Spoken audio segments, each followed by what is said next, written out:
My name is James Stevenson. I'm the community manager at Insomniac Games, and we're here with Ratchet Clank Future, a Kraken Thyme. Hello! And, oh, is it on? Sigmund, the light is blinking. Should it be blinking? No. Hold on, sir. Okay, try now. It's the culmination of the story arc that started in Tools of Destruction and Quest for Booty. Time is the central theme of the story. Time plays a huge role in the gameplay, especially for Clank, who's at a location known as the Great Clock, which is in the center of the universe, give or take 50 feet.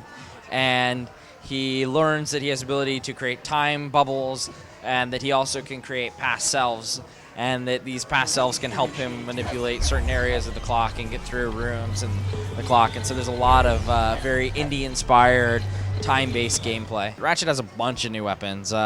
At E3, we showed the Sonic Eruptor, which is this creature called a Xenogat, and it lets out this mating call that sounds a lot like a belch. There's the Plasma Striker. It's kind of an energy sniper crossbow, and it exposes the enemy's weak points when you aim through it and use the scope. We have the Cryo Mine Glove, which freezes enemies.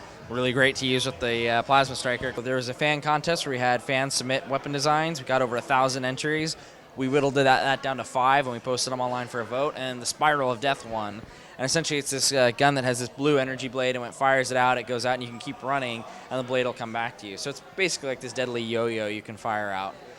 The other two weapons are the Constructo weapons, and we have a Constructo pistol and a Constructo bomb glove, and each of them has 3 different attributes you can modify, and you can find mods for. And so basically you can kind of combine it how you want. So the pistol could be, charge shot, it could be automatic, it could be single shot. The bomb glove could release bomblets, which is kind of like the bouncer from the old games that people love, or it could release plasma. It could be a wide explosion, it could be kind of a short, powerful explosion, or it could be a tall explosion to hit flying enemies. So there's a lot of different things you can modify on the weapons. And you'll have to search throughout the levels and the galaxy to find these mods. So there's a real incentive to explore quite a bit. Yeah, the new guy is General Alistair Azimuth, and he was friends with Ratchet's parents.